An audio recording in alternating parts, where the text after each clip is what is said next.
Hello, this is Malorian, and this is going to be a trio of War Machine battle reports. The first two with me running Rask, and the last one with eCaine. But this is now the Journeyman League. We're on to the 25-point level. We just went to Buddy's house here to play a couple of games, and the first one here is against Krios. He is going to be running with two of these light jacks, Choir. Then of course, you got those Zealots with the UA and the Bastions. We're going to be playing the Incursion, so those three trolls in the middle, one will disappear at the end of turn one. First one to 5 wins, you get 1 to control, 2 to dominate. But what I'm doing for my 25 is it's just like my 20. I got Rask, I got the Spitter, Max Posse, then Snap Eye and Wrong Eye. Snapjaw and Wrong Eye. And then coming up from the side will also be Min, what do they call bog trogs. So that'll be interesting to see what they can do, especially with Incursion. They can do all right because, I mean, they can always come in and hold one of the side flags. And the nice thing is that they can't come on turn one. So after turn one, when I know which flag disappears, then I bring on the bog trog. So it's a nice little thing here. Overall, I'm planning to use the forest to hide from Krios because I know he wants to do like a shooting assassination here. But, I'll just have to be very careful about that. So yeah, it's going to show you my bog trogs off to the side. It's blurry, so we'll move along. And this is going to be it after the first turn here. So really just putting up the Fury onto the Posse, moving up, Spitter running, Snapjaw and Wrong Eye running up, the Posse running up. And you can see here I'm just kind of covering all the flags. And whatever I need, if one of the side ones disappear, I can just run to the middle with that unit, just really covering my bases here. His turn, he's really just coming up towards me. He has Defender's Ward up onto the Zealots. I believe he also has Lamentation up. But for the most part, here I'm not really too worried about it. On my turn, I bring on the Bog Trogs from the right flank here, just really to hopefully kill some of his choir, and then also just kind of annoy him, because if he has to spend guys to come back after the Bog Trogs, it's easier for me to go after scenario. So after everything's said and done, the left flag is the one that disappears. I was hoping to be the middle one, but they go in. They only are able to kill one of the choir, was just out of getting to the other one.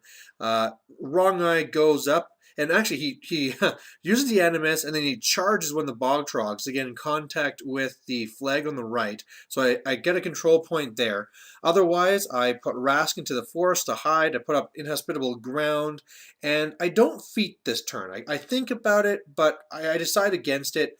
Otherwise, I know that those zealots will be an issue, but I go and I shoot at the back, hoping to catch the UA with the blast damage, but it scatters a bit, and at least I do a good amount of damage to all the bastions and corrode 3 of them. So on his turn, he does some shooting over here to my Bog Trogs, kills 3 of them, and I fail my command test. Not that big of a deal to me. Again, like if it's taking his attention away, they're doing their job.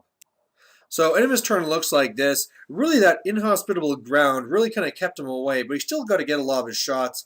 He did a lot of throws into the Spitter, had really bad damage rolls. So he did, like a 3rd damage or something, but nothing too serious. A little bit of damage to a Gator, but that's really it. He is too spread out to really go for the middle flag, but because the Bastions ran over, the far right one is contesting the right flag. So, no score here. But if you look at it, Krios is pretty far up. And so what I'm looking at is if I can just get rid of that right Bastion, well, then Wrong Eye can just charge over there and kill him. So I was going to figure that one out. So in the end, the way it goes down is, first of all, I move up Wrong Eye to try and just do influence to do some damage. And, I do okay. And the first thing I notice is like, oh man, I thought that when you do and spread the damage, you have to be within like 3 inches or something. But that's actually the self-sacrifice of the errants. And so the big thing all you have to be here is be within the coherency with the unit in order to do it. But one of the things we noticed is that he put his leader on the far left, a real big mistake. So that meant that between the influence, 2 of them, I was able to kill off the far guy on the right. Spitter came over, took a shot, missed, and then Snapjaw just kind of charged in and got a critical at the first attack, so knocked him down and finished him off for the win. So second game here, we're up against Krios again, different player. It's one of these things where Krios is a starter box caster for the two-player ones. You should expect to see him a lot in these German leagues. But anyway, he's going with him. He now has Crusader. He has the one light there. And man, I'm forgetting their names, but they have the choir. He has Deliverers on the right, and then some Incinerators. The mission we're going to be playing now is just going to quickly change it up. I didn't have a lot of my templates and stuff with me, so I just threw the big circle down the center, and it's basically King of the Hill. So first one to 5, 1 to control, 2 to dominate. So really focusing the fight here. Obviously, I'm having the same list, and I know that he plays more defensively, so I'm just playing just a run-up, be very aggressive, and hopefully win by scenario. So I get first turn. I have to go for Pathfinder Crocs. They go up. They have Fury as always. And yes, this is my standard first turn with things running up and putting up Fury. His first turn, you can see here, he is not being very aggressive. And, he basically just takes positions at the wall.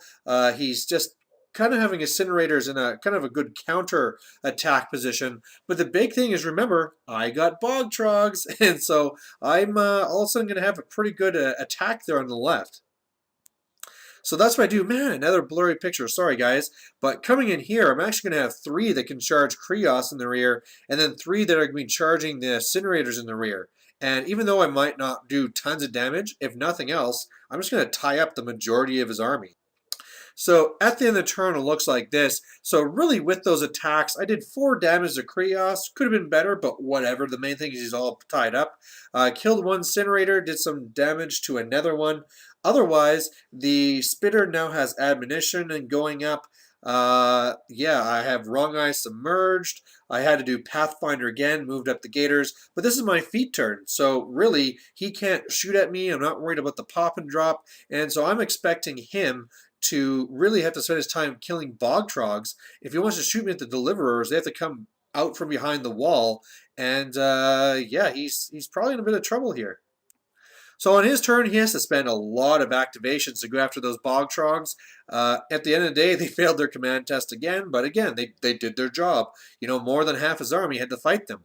The Deliverers, he actually moved away, and otherwise his Crusaders a little bit up there, but I score a control point, and I'm in a good spot to do even more. So on my turn, I really just charge up the Gator Posse. They scrap the Crusader. I also just engage all those Deliverers. I try and be fancy, and I go up with Wrong Eye, because what I did is I then switched over Fury to Snapjaw, but I thought, like, okay, Snapjaw could go in there and just tie them up and kill some guys, but hey, let's do some influence. And it turned out that the Incinerator was just a slight hair more than half an inch away from the other one, so that failed. And then Wrong Eye was blocking Snapjaw, so after putting Fury on him, he actually ended up just running up there. Otherwise, the Spitter has Ornery, and I dominate, so I'm at 3 now. And on his turn, he really looked at it, and there was really not much he could do. I mean, some of the guys are saying that, he could pop his feet and get guys in the zone and stuff. But really, at this point where I'm at 3, I just need to clear out the zone one more time, dominate again, and that's it. So he basically just tries to do some attacks against me. It's pretty ineffective. And at the end of the day, we just call it, and there's 2 more points. And it's just one of these things where it shows where you really do have to be aggressive in these games, because if you hold back, the other person can just win by scenario. Which leads perfectly into our next game, which is going to be a non-journeyman league. This guy here, he was not able to make it to enough meetings to do it, I think, so he's just kind of playing for fun. But this is another 25-pointer. He's going with now the Getorix with the Stalker. You see here the Stones with the UA. He has Chromac. And over here, he has some of these blood trackers.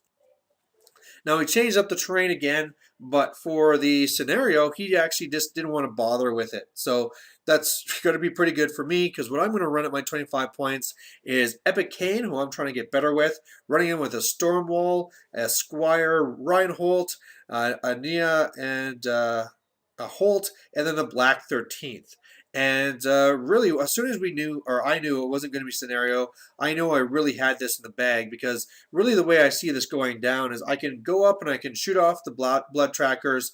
I want to shoot down with my feet Gedrix then after that, and then I should be pretty much fine after that. I mean, I don't think that his Stalker alone can scrap the storm wall. So then going back, I can kind of take care of him. And even though there's no scenario, yeah, I mean, I just think this is a pretty good matchup for me. So he gets first turn. He's really just moving up. He has +2 armor up on Getorix. He is going to be going hyper aggressive this turn. He has another one onto the Stalker, so can charge for free, boosted attack rolls. But yeah, you can see here he's being a little bit careful for my guns. On my turn, though, I can have some pretty good threat with eCaine. So I go over to the right, I go in for True Sight, and I basically shoot down 3 of them. He then fails his command test, so that's going to be really helpful. And as soon as he does that, I just kind of shift things to the right. Stormwall puts down 2 of his covering fires, and that's it. On his turn, his blood trackers fail again, so that's making it easy for me. And otherwise, he's really making a play at my Stormwall. But looking at this, it's not really too threatening. Like, if I really wanted to, I could go take some shots, get Crash away. Stormwall could just run away, and I just can get rid of that threat. But really, I think, like, why kind of just play around like this? I think right now is the time to use my feet to take care of Getorix. And actually, at the start here, I was actually thinking that then the Stormwall could charge in and take care of the Stalker. But when it really goes down, I am able to pop my feet and destroy the Getorix, but then I actually didn't go and allocate anything to Stormwall. And that's probably good because my dice rolls were kind of under average. I missed a shot and all these things. Dice were kind of low, but so I kind of needed all but 1 to kill Getorix. And at the end of the day, yeah, it's kind of back up with the Stormwall to get out of threat range.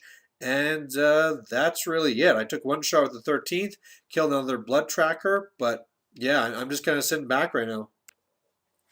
So his turn, he realized that he's really in a lot of trouble.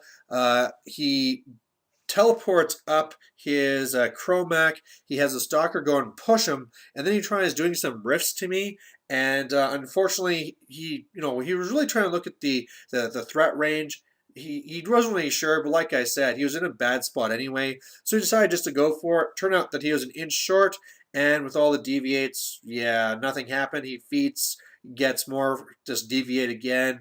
And at this point, we just call it because I mean, he's right here. He has like 1 focus for 1 transfer, and I got all my guns to shoot him down. So yeah, like I said, it was going to be a bad game because, well, first of all, I think that with no mission, eCaine has a big advantage. Then I thought with the list that I had a big advantage there as well. So yeah, I mean, if nothing else, I'm starting to really respect the power of eCaine, and hopefully I'll be getting better with him because, if I'm going to use them against the Grots and stuff, I got to get better. So anyway, thanks for watching, and we'll catch you later. Bye.